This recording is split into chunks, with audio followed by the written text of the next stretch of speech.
You're listening to Hoedown History, where we explore the history and legends of America's old-time and bluegrass tunes. You're listening to a recording by Ralph Stanley performing Little Maggie in 1980. It's one of my favorite bluegrass tunes, and it shows up in local jams almost everywhere, every time. And Ralph's version is by far the definitive version of the tune in the world of bluegrass. There's nothing else quite like it. Ralph's haunting voice floating above that driving forward banjo roll of his, it's just kind of timeless. Now, the Stanley Brothers first recorded this number way back in 1947 in the early years of bluegrass music, but they weren't the first ones to record this tune.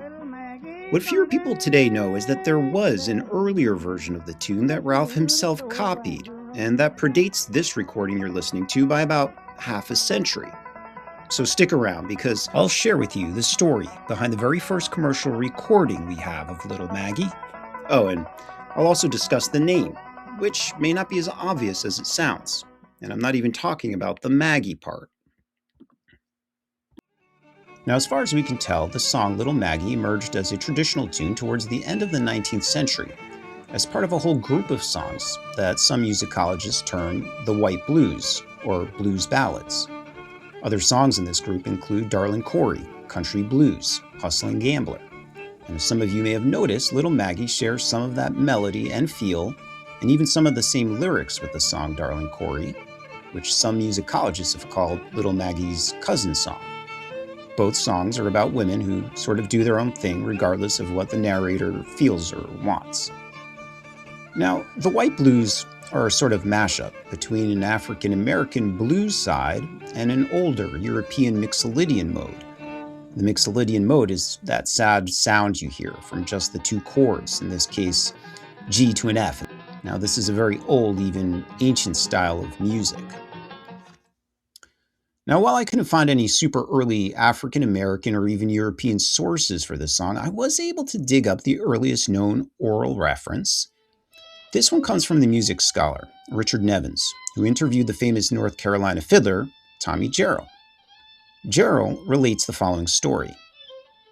One day, back in 1915 or 1916, his cousin Julie, just 14 years old at the time, was tending a fire in the kitchen stove. But thinking that the fire was completely out, poured kerosene over the wood so she could relight it and get it back going again. But the fire wasn't actually out, and the kerosene made flames flare up, and they burned her severely. Now, at about that time, Jarrell was coming from the mill on horseback, carrying a sack of cornmeal, and all at once he saw smoke coming up from the house, and he heard kids running towards him crying, "Julie's burnt up, and the house is on fire." Well, Tommy jumped off the horse and ran as fast as he could. Later, he realized he should have kept riding the horse, but he wasn't thinking clearly at the time. When he finally reached the door, he saw Aunt Susan kneeling on the floor above Julie. Aunt Susan's hands were blistered from beating out the fire with a quilt, and Julie was just laying there and crying. But there wasn't much they could do for her, so they ran to the spring. They put Julie to bed right away, and her whole body was burned right up to her chin.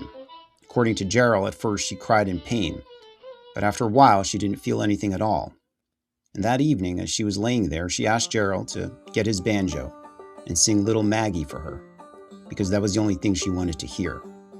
It was a song that had just recently come around and was becoming popular. Jarrell recounts that he played it the best he ever had in his whole life, with the most feeling. And while the song seemed to comfort her and pick up her spirits, the following morning, 14-year-old Julie was dead.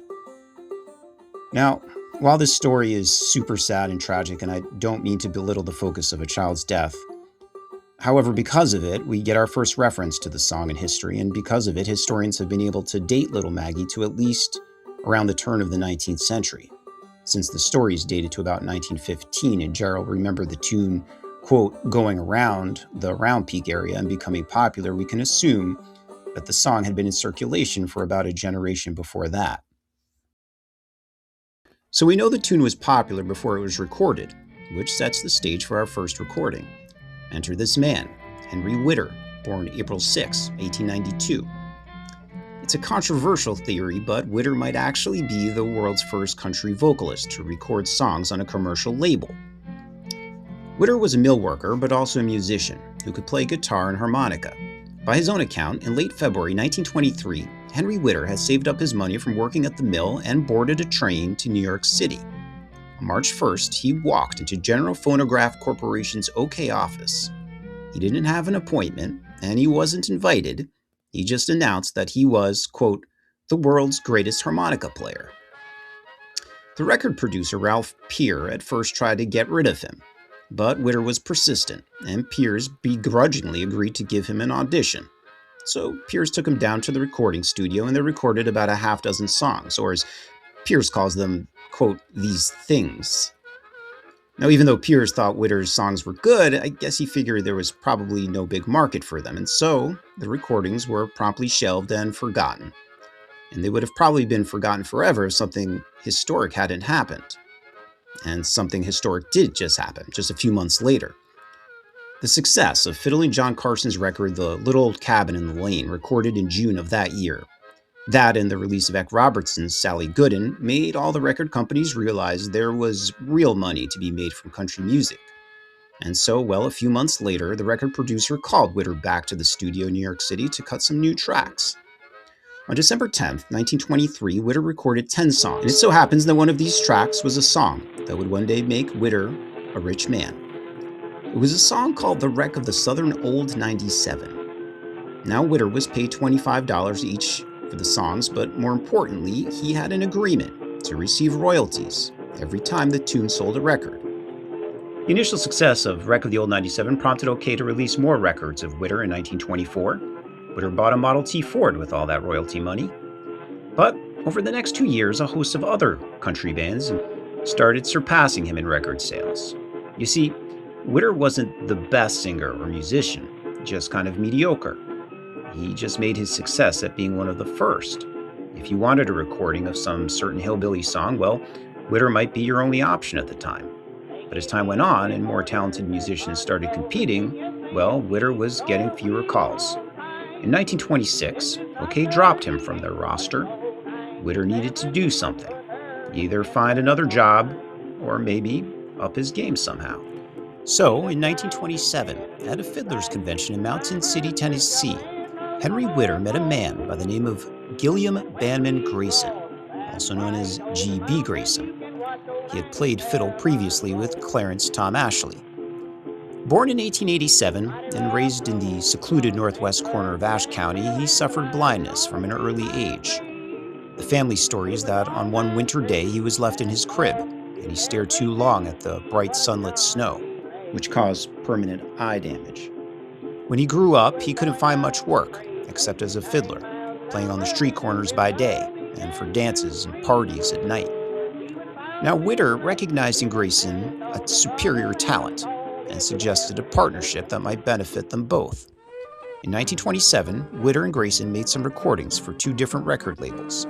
Included in one of them was the first ever recording of Little Maggie. Oh, yonder stands little Maggie, with a dram glass in her hand. She's a And it was this recording that would become the model and inspiration for the Stanley Brothers 20 years later.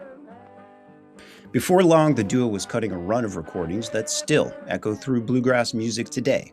Songs like Lee Highway Blues, Tom Dooley, Handsome Molly, The Banks of the Ohio, 9-Pound Hammer. It's remarkable how many cornerstones of American folk music can be traced back to the relatively small handful of recordings made by Grayson and Witter. By 1930, their popularity had grown enough that the pair began traveling regularly. They even landed a guest spot on the Grand Ole Opry, and it looked like bigger things were just ahead. But fate had other plans. On August 13th, 1930, Grayson was back home and set out hitchhiking to his brother's house. While clinging to the running board of a passing car, the vehicle was struck by a log truck near Damascus, Virginia. Grayson was thrown from the car and was killed instantly. Henry Whitter was devastated by the loss of his friend and musical partner, and he never truly recovered from this. Some years later, in 1942, Witter passed away from complications relating to diabetes. But the legacy of Grayson and Witter lives on, In fact, Ralph Stanley even recorded a tribute album to honor the great legacy of Witter and Grayson. It's also one of my personal favorites. Now, if you're one of my regular viewers, you'll be familiar with how I usually include a section where the name of the tune originated from. And I was going to skip this part entirely since we do not have any evidence on who this Maggie was, and we don't even know if she was a real person or just imaginary. But there is something else I discovered about the other word in the title. That's right, I mean little. You see, in Appalachian and Southern speech of that time, little can also mean familiar, intimate, or even affectionate. So in this case, little Maggie is not necessarily a description of the girl's size, but it's more like that little Maggie I know well. And I think that's even cooler because, well, Little Maggie is a song that is familiar and dear to many of our hearts. Thanks for listening, folks.